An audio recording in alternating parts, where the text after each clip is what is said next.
Bro is literally nonchalant about it. Bro, be chalant. Bro is literally, he's too Canadian. My job, oh, I drive a train through the flames of hell. So quick question, guys. Quick question.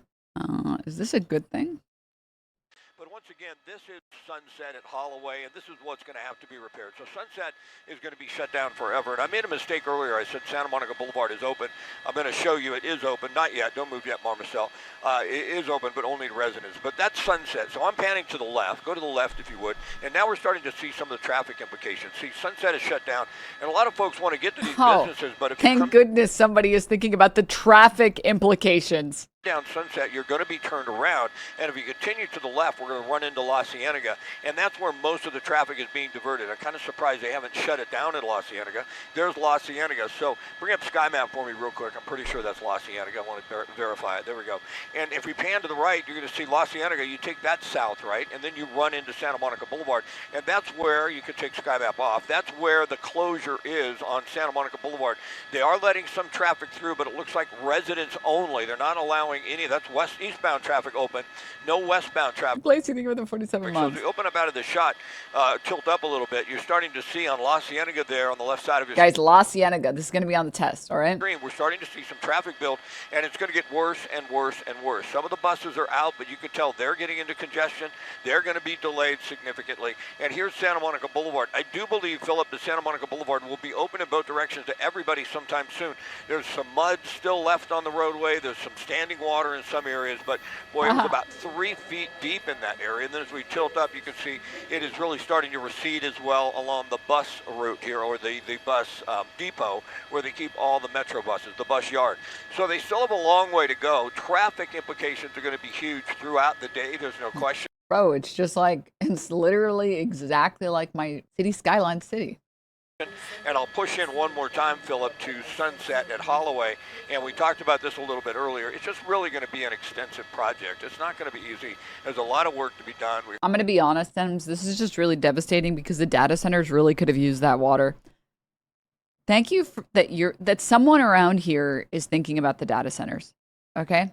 Because I was worried. I was like, I hope I don't have a bunch of fucking woke lefty losers that are not thinking about how this could be impacting traffic and how this could be impacting AI data centers. Heard DWP talk about they just have to get the water out. They got to pump that out. So like, this is like, what do you guys think here? What do you guys think? You think this is a good thing? Is that good? Admittedly, I'm not a sinkhole expert, so it's possible that this is actually really good. Let's see here.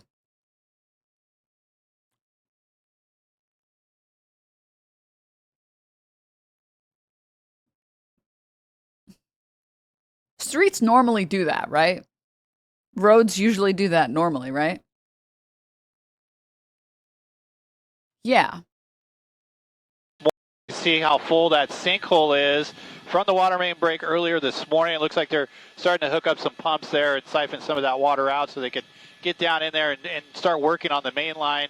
And then you can see the street that's buckled as well. So this is going to take some time, probably likely several days to make repairs. Days. To this section. It's right at the intersection of Sunset and Holloway. And so expect Sunset to be shut down for about a block in each direction from. Something like this happened near me recently, Denims, and it's on a way smaller scale. The manhole caved into a small sinkhole, and it's taken 3 weeks to fix so far. This is going to take months to fix. Holloway, we're not seeing a lot of congestion as far as traffic on Sunset, and we'll start to make our way down Palm Avenue, which is where that water was rushing down earlier this morning. There's still a closure here on Palm Avenue between Sunset and Yeah, no, that's fine. That's fine. Let's... Then you got to open it up a little bit, and then they have to assess how bad the damage is, and that'll give them an idea how long it will take to repair the water main. But then once that is done, you still have to create an area that you can completely repack to make sure you're going to have a substantial footing underneath the roadway, and then you have to put new asphalt down on Sunset. So it's going to be a long project. We lost. Go into tomorrow. Okay, we we lost your mic there just at the end. Yeah, I want to pull up the traffic map. We're working on that to try to get to what you were talking about, Scott, because I think one of the things that you're pointing out, this is east and westbound traffic that's going to be affected with Santa Monica and Sunset, because it all comes together right there in West Hollywood. And here we are. We're kind of moving it around to find the incident. That's really not going to help us there too much. Talk to our director, and we take that off until we actually get to the map. But Scott, one of the things— Look at where the lip of the manhole is, by the way. It dropped like 4 feet. Oh, okay. I was noticing is, you mentioned that Melrose is about your best. And if you're heading north on Santa Monica Boulevard and you're wanting to go east, you'll need to get on Melrose before you ever get into this area. And so it's going to affect anyone that's going north and east or south and west, because when you start to approach that space right there, it's just, I don't know of a worse spot for trying to navigate through West Hollywood that you could have. And that's it could affect people in Beverly Hills as well. Well, I think it will, Philip. I think what we're seeing is everything sort of expand out from this closure. Now, Santa Monica Boulevard is an east-west roadway, and Sunset's east-west, so it gets hurt the worst. And then Melrose is the major to the south side. You can't really get through east-west on the north without going through all the residences. But it is going to affect north-southbound traffic because everybody's being pushed on to La Cienega to the east, and then to San Vicente to the west. And there's something so funny about, like, it's like absurdly funny, or it's funny in like an absurd way, that we have such massive infrastructure problems in this country and in like on every level. And the response is never, I mean, I get it. Like, these guys, their job is not to actually push for reform. Their job is just to say it's going to be impact La Cienega. That's their job. But it's like, it's so absurd that like, the response is like, yeah, we really got to, this is going to be really bad for traffic. It's like, I feel like I'm listening to like GTA radio. Like, I feel like I'm listening to like a skit. I feel like I'm listening to like the City Skyline radio. By the way, this sinkhole, if you guys can believe it, I know this is shocking. It was actually because of a failure to maintain our infrastructure. You guys, can you believe that? Last time I checked, the US was graded on like multiple different fronts. And I'm pretty sure we ranked like C or D on infrastructure and like bridges and stuff like that. Was it a D? Okay, sorry. I was being too generous when I said C. No maintain, only build new. But there's no new being built either. I've heard enough. Sinkhole for president. Dude, you're so right. You know what, man? You're so right. Why can't I hear this? Oh, here it is. Don't sound good, Kevin.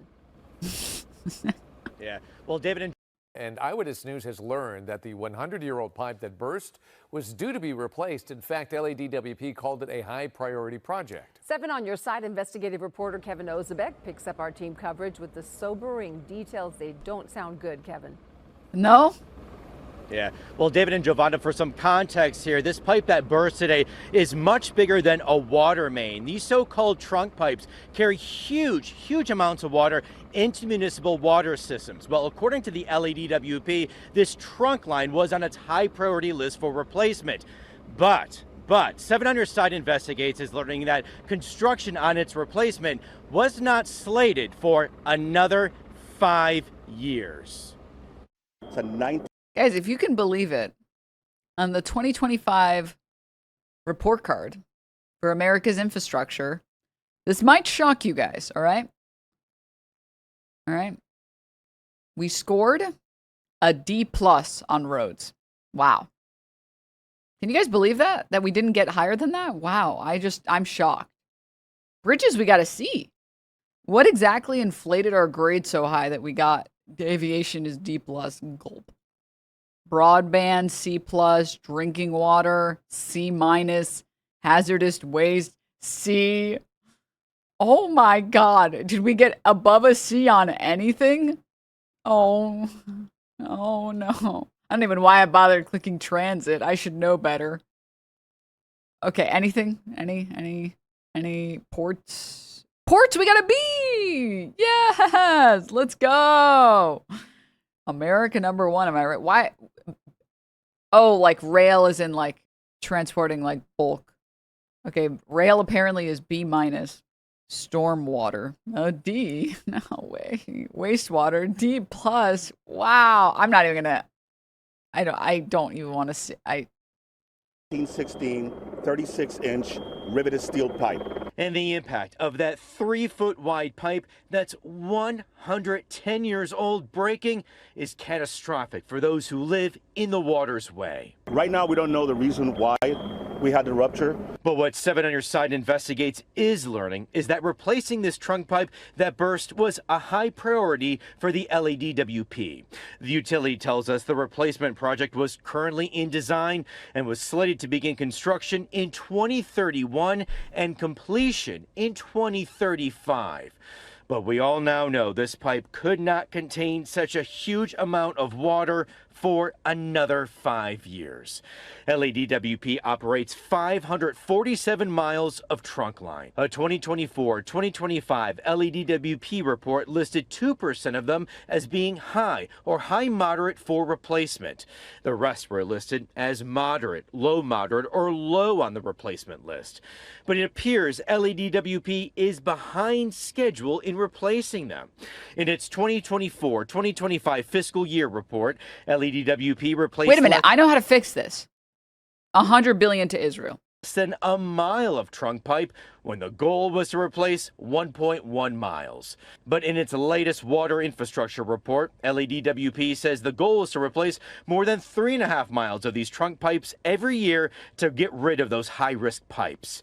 But now the question is even that fast enough?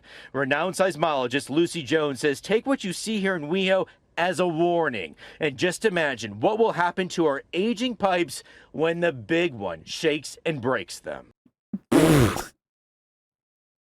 As a warning is crazy. It's like getting stabbed and being told this is a warning, all right? Yeah, this is a warning. So much of LA's water pipes were installed over 100 years ago because it's the first thing you do before you build any houses. And it's across Southern California that these pipes are the most vulnerable infrastructure that we have. And our archives show that back in 2014, just down the street from where I am at Sunset and La Cienega, there was also an LADWP 3-foot wide pipe that burst. We are asking and waiting for answers from the LADWP if that was the same trunk pipe and if this pipe has a history of breaking. So of course, we will stay on top of that. Also, we know yesterday was incredibly hot. No word yet if the heat played any role here, but according to the utility, these pipes like this one often do break in the overnight hours, and that's because as the pressure really does build up as demand softens, as so many of us fall asleep.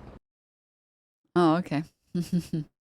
A check of whether That's good. That's good. I got out of an LA parking ticket 3-ish weeks ago by contesting and citing that I knew Los Angeles wasn't doing enough infrastructure work and therefore I couldn't see any /no parking, couldn't find /see any no parking signs at night, LOL, and I think I won. Yes.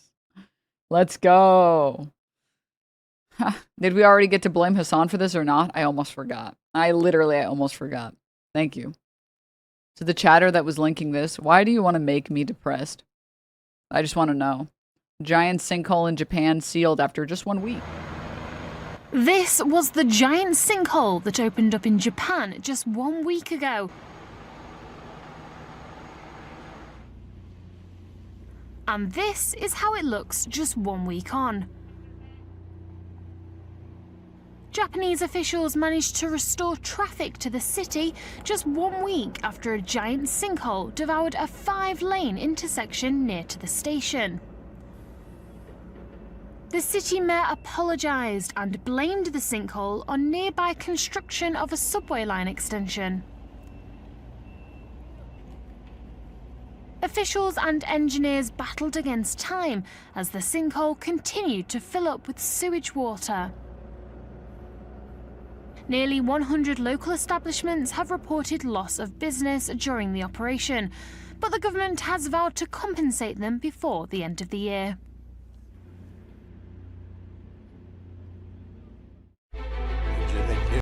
So, why do you think I want to see this? This is just going to become a tourist attraction in LA, by the way. It's going to take us like 7 years to fix it. And by the end of it, we're just going to put some duct tape on it. give it a little bit of like, come see the large sinkhole that keeps growing every day in Los Angeles. It's going to become like our Grand Canyon. Like, why would you like? As I showed you a moment ago, all the Okay, wait. In the 2 o'clock hour, we continue to follow this breaking news out of West Hollywood. A 1916 36-inch steel pipe burst overnight. It was a trunk line that they say that this happens at night because that's when the pressure is greatest, because there are fewer people using water overnight. And it happened at about 2:30, 3:15, in the 2 o'clock hour. And you see right here, David Gonzalez, this happened live. Somebody trying to navigate this rushing water, and they just needed a little assistance getting by. But you get an example or an idea of how hard this water was going. But the images you're seeing right now were an improvement from what had happened overnight. We did hear a briefing from the mayor and other LADWP officials just a few moments ago. They do not have an estimated time for when the repairs will be made, but it will be an odd thing for many people who live in this area because only one customer is without water service. So you're going to have a lot of these people who might even still be at home right now, fully able to use all of their water and all of their services in their home, but not be able to go anywhere because their parking garage is flooded and many of the cars are just either going to be destroyed or unusable for the time being. But again, you can see so much of this water. Imagine being the one guy and being like, well, at least we're all in this together, guys. At least none of us have water. And everyone's like,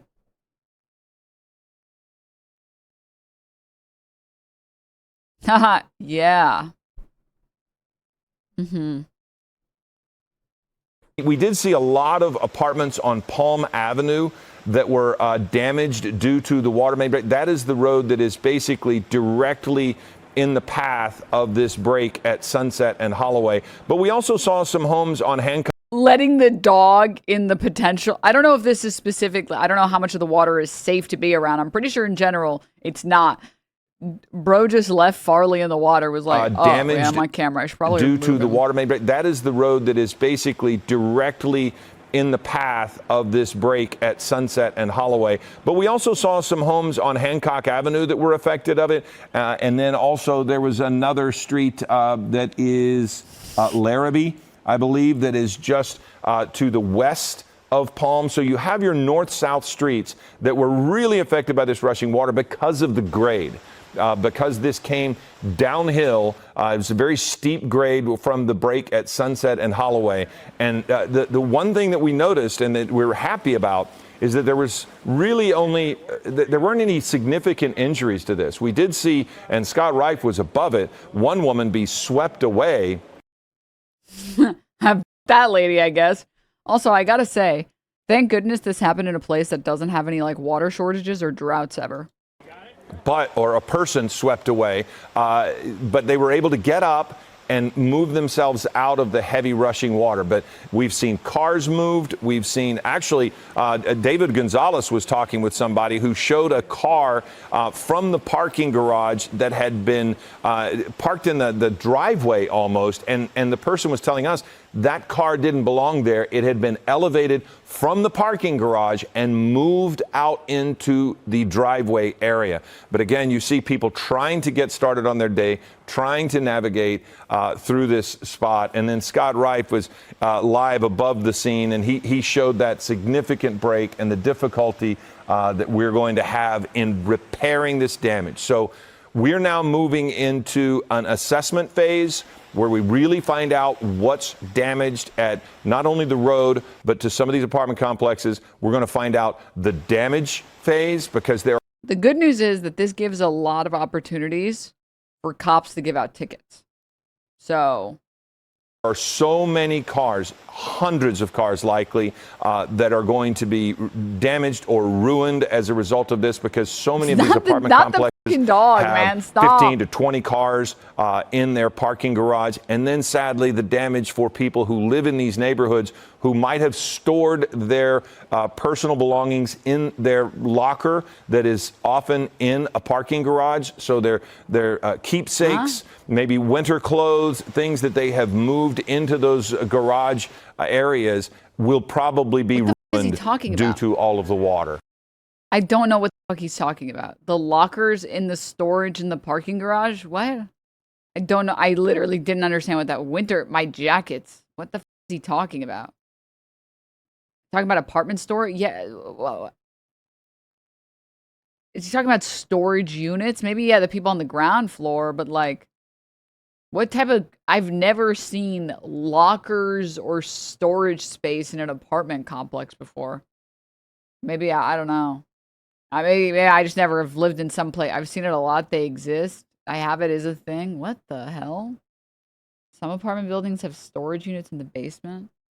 Sorry, I don't know if this is wrong to say. On principle, I cannot use storage units on principle. That sounds so stressful. Why? Why am I paying for space for my stuff that I never use? Yeah, pay to store the shit that I never use. Upscale units have a small space in the parking garage, typically. Oh, okay. No, you put like your bike there. Oh, but he was talking about like keepsakes and like winter clothes. Like, I guess I've never lived in a place that's had storage units inside of the apartment complex. Damn. Some nice apartments have their own garages. Well, yeah, I live in a complex that has a garage, but I live in an apartment that has like a little space for bikes. But I've never seen like lockers or something. I don't know. I used to store guitars that I didn't have space for in my place. Yes, I'm a hoarder. Isn't it stressful to have a bunch of stuff sitting in some fucking storage unit? Isn't that like stress? Doesn't that cause you stress? No? Well, I see how most people said yes. Why would it be stressful? Because like when you can't find something, you're like, oh, I bet it's in that storage unit that I never want to go through. Is it weird to store things in your garage? Well, like, no, but like in an apartment complex unit would be different, right? I don't know. Maybe I'm just like, my point of reference is people getting storage unit because they don't want to go through their stuff. So instead of going through the stuff that's causing them too much stress to go through, they just get a storage unit to fill it with the stuff that they don't want to go through. And it's got like the majority of that stuff is probably stuff you never use, never wear, don't want. And that's your point of reference is crazy people. Well, yeah. Maybe they have seasonal decor in their Denims. How much seasonal decor do you need for an apartment? I have seasonal decor if it's in a box this big. Christmas decorations like what? The tree fits under your bed. Just get a bed high enough that you can put the tree under it. Next. Think, chat, think. Vertical space. Now that's crazy speak. That's literally based. I don't know what you're talking about. Under my bed? Yeah. I specifically got a bed frame that's 14 inches tall. Actually, I think mine is like, I think I upgraded to like a 20-inch bed frame so I could put stuff under it. And I have like my Christmas tree under the bed. You mean 14 feet? No, wait, what? I guess if you have a 14-foot tree, but like, how tall is your apartment? You must have some really high ceilings for a 14-foot tree. Also, trees like get taken apart. What? Under bed tree is insane. It's literally not. It's not. It's not even at all. If we're talking about like plastic trees that you reuse, they come in a box that's not that big. You just, when you take it apart, you put it back in the box you bought it in, then you put it under your bed. So I feel like it's not that hard. I feel like it's, oh, I need the additional storage or I'll have no room for my meth lab. Oh, that makes sense. Yeah, that would definitely fit. Yeah, that's what I'm saying. You agree it depends on the size of your tree. I mean, I had a 9-foot tree and I made room. And it only took up like half the bed space, so I feel like that makes sense. I will never get a plastic tree. I will fight you tooth and nail for this. I mean, you don't have to fight me. I'm not talking about getting one. Because if you get like the cut down trees, why would you need to store it? You're just going to throw it out in like a month, right? And get a new one. There's no way you have 20-inch clearance under your bed. What do you mean?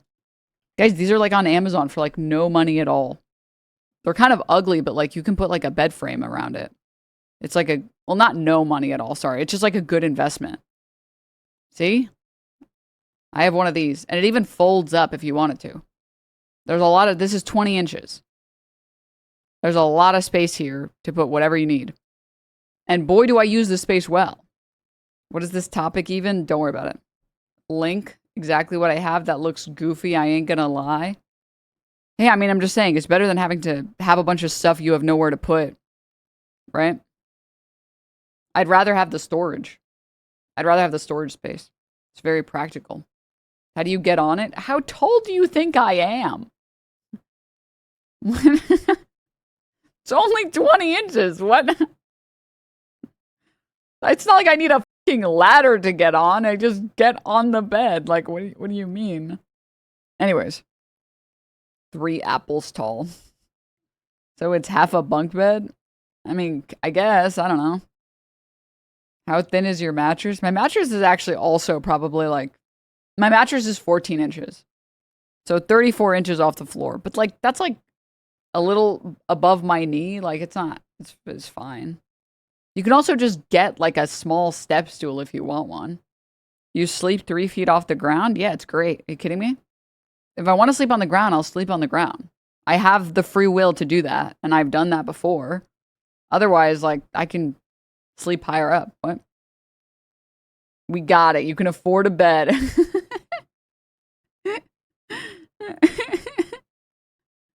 At that point, why not get a hammock? Because that's terrible for your spine. What?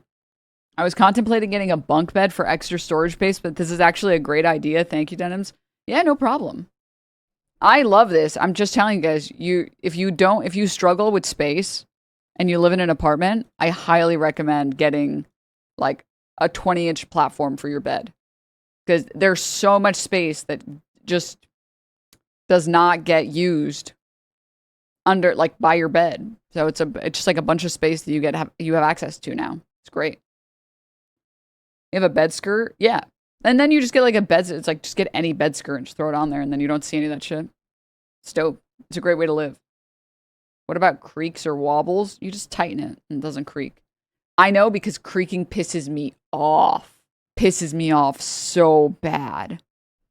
It's giving college. What? No, just cover it with a nice bed frame. Hello? Or like a nice skirt. A nice enough bed skirt and it'll look good. Like, theoretically, you could do this. Theoretically. This is not my style, but you could do this. You could do something a little bit less dated and do this. I don't think this is giving a college student. You just get a nice bed skirt. It's just fabric. It's not that expensive. Especially if you get it on sale. It's giving cottagecore. Yeah. No. All right. Damn. Shit, man. All right. Do whatever you want. I don't know. I appreciate this. I have a storage problem. I got you, bro. Anyways, enough of this topic. Enough. Okay? Chatters just be saying things. Chatters just be yapping. They're like, what about this thing that is not a problem? I don't know. Do your laundry? That's just like, that's like saying like, you should get sheets for your bed. And they're like, yeah, and then it's going to stain. It's like, then wash it? Like, I don't know. What? Can you make this bed without beans, please, for me? Oh, yeah. Sorry, my bad. I wanted to pull this up. Hey, so guys, we begin tonight here with the breaking news. Growing concern at this hour over air quality, dangerous smoke from Canadian wildfires filling the skies across the U.S., the Midwest, and now right into the Northeast tonight. At this hour, more than 800 fires are burning in Canada alone. That smoke now making its way into the U.S. The haze over the Midwest and now the Northeast in the coming hours. Tonight here, the stunning images of a train surrounded by flames in Ontario, the crew calling for an emergency rescue. The thick smoke in Michigan, bridge traffic disappearing into the haze. Authorities reducing speeds there to 20 miles an hour. In New York City tonight, the Statue of Liberty barely visible through the smoke. Niagara Falls in an orange glow, just stunning. And late today, a storm sweeping through New York City, the city in darkness for a time during the storms and this haze. Lee Goldberg standing by with the forecast for us, and ABC's Matt Rivers leads us off with the images tonight. Tonight, dangerous smoke from wildfires in Canada blanketing the upper Midwest and Northeast with thick, hazy air. The skies bright orange. Air quality alerts now up for millions of people in more than a dozen states. From Boston, breathing's a little bit more strained than normal, to New York. Officials warning that with the smoke... Guys, please wear a respirator. All right, like at least an N95. Please don't give yourself... You know, the smoke is like... Okay, this is going to sound fucking stupid to say out loud, but the smoke is really bad.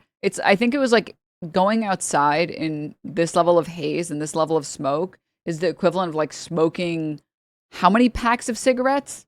1 hour outside is like 1 pack of cigarettes. Yeah, really. And I highly, highly recommend, honestly, at this point, anyone in the United States or Canada or anywhere, you should invest in like a good filter, like a good air filter. Because I have one in California because we have like the wildfires. And sometimes do you guys remember that one clip of Caroline opening her front door and like a bunch of, like a smoke plume comes in? I think it was Caroline. Maybe it was Will Neff. I don't remember. And that's the stuff you can see. So imagine how bad it is, like diluted. For folks, here's an EPA DIY air filter. Yeah, if you can't buy one right now off Amazon or whatever, just like anything is better than nothing. Oh, I assume these are the ones that you use for like central air or whatever.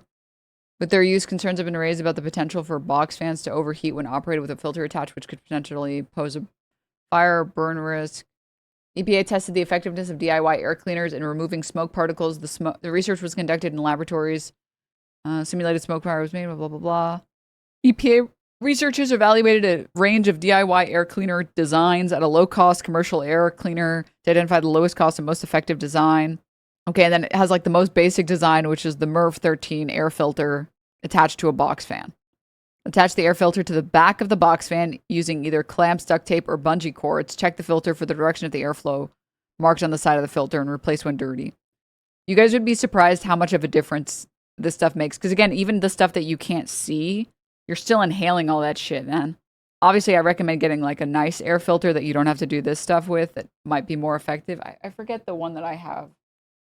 I had a Blue Air for a while. I still have the Blue Air, which is pretty good. But yeah, it's you can also get like air filter, like a particle, I think it's like particulate matter in the air, like readers. And you can see how clean your air is versus outside. But it's definitely worth doing literally anything. You gotta pay to breathe these days. You might have a sinkhole in LA, shit air quality, and diarrhea lettuce, but hang in there. Don't worry. We're sending billions of dollars to Israel. Thank goodness. Yeah, if you live in one of these areas, I highly recommend like go on Amazon right now and like get yourself some respirators. Because you should just have respirators, honestly, just in case. And if you have like already have a box fan and some extra filters, air filters, do anything because it's not good to be breathing in all that smoke and smog. Now I'm in one of those areas and I've decided to just let it take a few years off the end of my life. Well, the problem is that all of these things, like inhaling all this smoke, it doesn't necessarily reduce your years of living. It reduces the quality of life in those years that you're living. Right? I was joking. Oh, okay. I know a lot of people feel that way. It doesn't actually, that's like the thing that sucks about, it's like the misconception about living poorly is like, it's okay, I'll just die sooner. But it's like, no, you won't. You'll just like, the last 30 years or 40 years of your life will just be way worse. It just makes the rest of your life suck really bad. You're still going to be alive for it. It's just going to suck. It just will make you die more miserably, right? I'm in one of those areas, but I can't afford an air filter right now. Well, yeah, again, if you can't afford like a really like nice air filter or whatever, this is like, box fans are like $20. These like MERV filters at like Home Depot are like also like $20. They might be less, honestly. When they're on sale, they're like $10. Back when we had really bad air in California, I made one from filters and a box fan, and it's crazy how broken the filters turned in less than a day. It's bad. It's really bad. Also, yeah, it should be said that this is a temporary setup, though, as these fans aren't designed for the task and can overheat. Yes. Man. All right, let me close this stuff. And dangerous heat wave, people should limit their time outdoors. In Michigan, the famed 5-mile Mackinac Bridge disappearing into the haze. Officials reducing speeds to 20 miles an hour. Earthcam video showing Niagara Falls enveloped in an orange cloud. Smoke also pouring in from multiple fires burning in Minnesota's Superior National Forest. The evacuation orders came, and we kicked off that plan. Scouts on a canoe trip forced to evacuate with their food and supplies. Sorry, one second. I'm getting a Red Bull. Those fires and over 800 more raging in Canada. This is getting a little scary. Terrifying video out of Ontario capturing an apocalyptic scene, flames surrounding a freight train. Amazingly, the crew on board were not hurt. Seriously, we're encased in flames now. In the path of all that smoke, Toronto's air quality ranking the worst worldwide among major cities. David, those wildfires again creating these hazy, almost apocalyptic-like images across the U.S. from that bridge there in Michigan to scenes like these in upstate New York. Officials are advising everyone to take extra precautions to brace for worsening conditions. It may only get hazier. David? We can see the skyline there right behind you. Matt Rivers leading us off tonight. Matt, thank you. Let's get right to ABC senior meteorologist Lee Goldberg, of course, tracking the air quality dangers, the flash flood emergency in the south. But first, It's okay, because at least everyone takes it seriously. Haha, right, guys? At least all of our public officials don't try and downplay the effects of climate change. Right, guys? It's not like... I think by far, like, the thing that's the most annoying about both conservatives and the politicians that represent conservatives is wildfires happened before we started using coal. It's like, yeah, you don't think that, like, everything getting hotter, every summer getting hotter and drier has made these fires way worse than they should be? Maybe?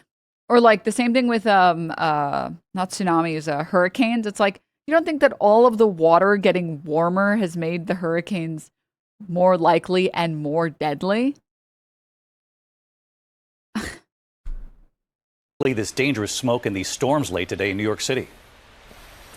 Skies are so muddy in New York City right now, David. I mean, it's air that you can wear and taste, and then it became a triple threat with the severe storms this afternoon in New York City with heavy downpours and gusty winds temporarily clearing out the smoke, but it's coming back big time. These storms, of course... 100 degrees in Baltimore?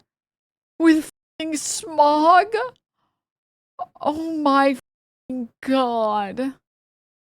Fueled by the heat, and of course the heavy smoke will actually take down temperatures tomorrow here, but the smoke is worse. The worst smoke tonight is across Minnesota and Wisconsin, northern Michigan. That heavy smoke and poor air quality, it's coming back into the Northeast, Philly, New York City, Boston, goes right through the end of the week. To the flash flooding, it's 2 nights in a row for the Texas Hill Country. A high risk for life-threatening flash flooding, rainfall rates to 3 inches an hour, rising river levels. We got flash floods washing out roadways. This is going to go into tomorrow locally, up to 15 inches of additional rain in the Texas Hill Country. David? So concerned about that as well, Lee. Thank you. Yay. Have you watched the new Onion video? It's related. Oh, God. Jesus, look at those fires. Oh, I think I've seen this one. I wanted to... Oh, this is not the one. I did not see this one.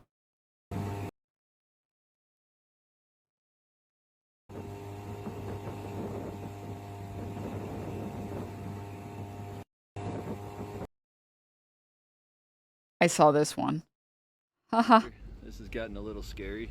Yeah. A little? Holy shit. Okay.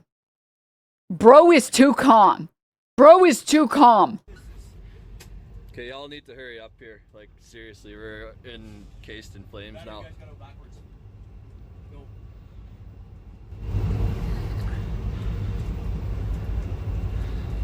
Bro is literally nonchalant about it. Bro, be chalant. Hello, Jody, can you hear us? Yeah, I can hear you there. I'm telling them you were notching up. Yeah, this has got to move fucking quick here.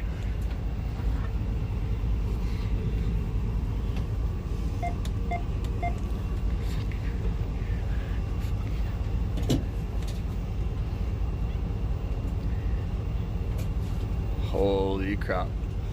Oh, that's alright. This kind of burnt off, so we'll be okay now. Yeah, it went across. Holy shit. Oh yeah, look over there. We are You guys got a light now or what? Did you guys get that light?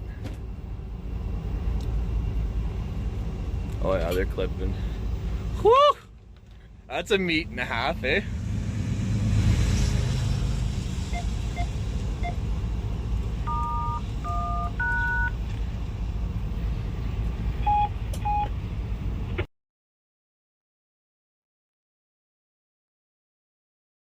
Bro is literally, he's too Canadian. Oh my God. My job, oh, I drive a train through the flames of hell. You know, just an average Tuesday, nothing to see here. They want the other train to pass, that's why they're waiting. Yeah, and bro is like not stressed at all about it. Average River of Styx ride. Driver on the River of Styx. Hello? I read that the company they were on the phone with left them to die while their coworkers on another train went against the orders and rescued them. Oh, that's good. They're calm because they've trained for this. I guess I've never driven a train before, so I don't know what the train driving manual looks like or the training looks like. I guess they train you for that. I guess they just train you to deal with that. I just didn't consider that, I think. A lot of us Canadians just perpetually live with the mindset of, well, I guess I'm dealing with this now and keep on. Yeah, I guess Americans have their own version of that, which is like just dealing with people who are shooting up every location all of the time. It's like, oh, I guess the school is being shot up now. Oh, okay, I guess the mall is being shot up now. Oh, I guess the movie theater is being shot up now. All right. It is what it is, I guess. Sometimes it just be like that, I suppose. And then I want to pull this up. We're going to begin, as Michael said, with the toxic smoke from the Canadian wildfires moving south this morning, set to hit mid-Atlantic states. Northeast Midwest already hit so hard. Matt Rivers is in Brooklyn with the latest. Good morning, Matt. Good morning, George. Another hazy day here in New York City. You can see the downtown skyline there behind me, obviously inundated with smoke, as millions of Americans across this country are gearing up for yet another day of this. This morning, millions waking up once again to hazy, hazardous skies as smoke from those blazing Canadian wildfires keeps blowing across the border, traveling more than 1,000 miles. We are reaching into a level of air quality that is dangerous for every single New Yorker. From the Midwest on down to the Mid-Atlantic, a third straight day of air quality alerts. When you walk outside, it burns, it stings a little bit, and we both have respiratory issues, so it's really hard to breathe. Air quality advisories in more than a dozen states, apocalyptic scenes from Chicago to New York. All of this smoke combined with this oppressive heat wave can make for a dangerous combination, especially for those with pre-existing conditions. So New York City is actually handing out free KN95 masks at public libraries and police and fire stations. Detroit God, I love New York, dude. And Chicago among the major cities with the worst air quality worldwide, with visitors to the Windy City feeling the effects. Come out the subway, chest started to give me some issues, nose was burning, I can taste it. Milwaukee officials recording their worst ever air quality, more than double the previous record number. Many across the nation choosing to wear masks. The hazy conditions also impacting flights. One Delta pilot telling passengers not to worry as a smoky smell invaded the cabin flying over New York. So if you do smell that little bit of smoke, that's what we're going through right now. Just want to let you guys know that's from the wildfires out west. Haze triggering flight delays in Philadelphia. Ash even sticking to an American Airlines plane in flight. Yeah, it's adhering to the windshield. I've never seen it stick to the windshield like this. Now that's... It's just like a little bit of... just some ash on the windshield. That's okay. It's okay. That's fine. Smoke is set to move further south as we go through the day today into Virginia and Washington, D.C. Crumple, thank you so much for the 5 gift subs. Before hopefully clearing out for most over the weekend, but there is a chance that for many people in the U.S., that smoke is going to return, Michael, next week. Oh, it's not good news, but I can tell you can feel it immediately when you go outside. Matt Rivers, thank you for bringing that to us. And this happening at the same time of a super deadly flood in Texas. Breaking news out of South Texas, where areas of the hill country are under a flash flood emergency. That's the highest possible level of warning. More than 20,000 people are being told to immediately head for higher ground as large and deadly flood waves have seen multiple rivers rise to what are described as perilous levels. The waters of the Guadalupe River rose more than 25 feet in just 1 hour earlier this morning. That's a danger for all creatures, not just humans. And crews have rescued dozens of people from rising waters. One family in Kerrville says they woke up at 2 a.m. to find water filling their home. They took shelter in the attic and say floodwaters were just a foot from the roof when rescuers reached them, thank God. Our meteorologist, Derek Van Dam, is joining us right now. Derek, so where do things stand right now, and when will this danger pass? Wolf, we're getting new information from the National Weather Service regarding the Guadalupe River. I'm sure Ted Cruz will personally step in and help, right, guys? They are warning people to not become complacent, that it can give a false sense of security if they see the water levels going down, because they believe that a second crest may occur, specifically in Kerrville and into Hunt. This is, again, the southern hill country of Texas. So that's right along the Guadalupe River, right here. We've highlighted that flash flood emergency. It's that white polygon. To the north, though, I want to focus in on this area. This is the Pedernales River. And this is extremely important because now another wording, this is the third time I've ever heard this from the National Weather Service, a deadly, large and deadly flood wave moving downstream across the Pedernales River, just below downstream from the Fredericksburg area. So that region is under major flood stage as it stands, or it's forecast to become, and it is likely going to rival some of the historic crests. This is just incredible to see what's happening here. This rapid rise downstream from Fredericksburg, that is that large, deadly wave of water that we're seeing materialize here on many of the streams and rivers across the hill country. We've had rainfall accumulations just since midnight, more than 12 inches, and some places raining at 5 inches per hour, depending on where these bands set up. That's why they have these catastrophic flash flood emergencies tagged on that. That's the highest alert level that the National Weather Service can issue. Again, here's the Guadalupe River, Kerrville to Comfort. This is the area we have to watch out for the potential of a secondary crest. This is incredible to see on a river gauge, 25 feet of rapidly rising water just in 1 hour's time. By the way, the Guadalupe River at Comfort broke last year's record crest that was set up. Listen, I know that the words that he's choosing to use are technically correct, but maybe we could stay away from incredible and broke last year's record. On July 4th of 2025. We all know how that all played out. So this is why we're taking this so seriously. Kerrville, the area here, we still have flash flooding within this region, and another additional 3 to 5 inches of rain could. Yesterday and the day before, my city was sepia tone and smelled like campfire. And on Wednesday, my city councilors voted no to an AI data center moratorium, even though all the constituents were begging for the moratorium. Live, laugh, love, AI lobbying.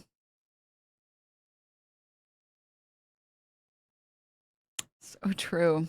Denims, this was the sun in New York City yesterday. Oh.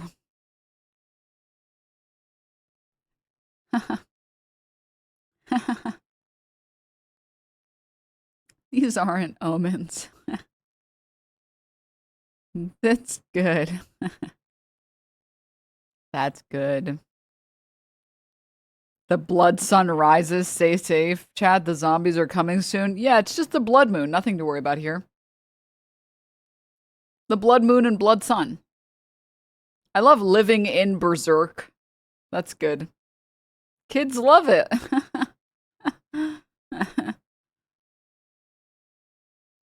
I wanted to pull this. Fall before we finally start to dry things out. Joining us now by phone is the mayor of Kerrville, Texas, Joe Herring Jr. Mayor, thank you very much for joining us. The Kerr County judge just signed a disaster declaration and requested additional assistance from the state. Bring us up to speed on what you're seeing right now on the ground where you are in your city. First off, thanks for telling our story. I appreciate it. What we're seeing here is levels of water that are even higher, in my opinion, than the river levels we saw July 4th, 2025. It rained hard all night, but it had rained hard Monday night and Tuesday night as well. And so as we went to bed last night, it was dry until about midnight. But since midnight, we've had hard rains in the Ingram, Kerrville, Center Point, and Comfort areas. Denims, tell us we're safe and it's fine. Denims, I pulled out my phone and there's a mysterious app called Devil Summoning Program. I don't remember installing it. Should I be concerned? Well, the good news is that our officials are taking care of it as we speak right now, right? We're doing the things that matter the most. We have our best men on the job taking care of this. Wait, no, this is a video of an emergency flight landing because someone heard the adhan and thought it was a terrorist. A plane in the United States was forced to land after the sound of the adhan was heard from a passenger's phone. For anyone who doesn't know what that is, that's just the call to prayer. That's the equivalent of hearing church bells. Yeah. Let's go. Stand up. Everybody heads down. Stand up. Stand up.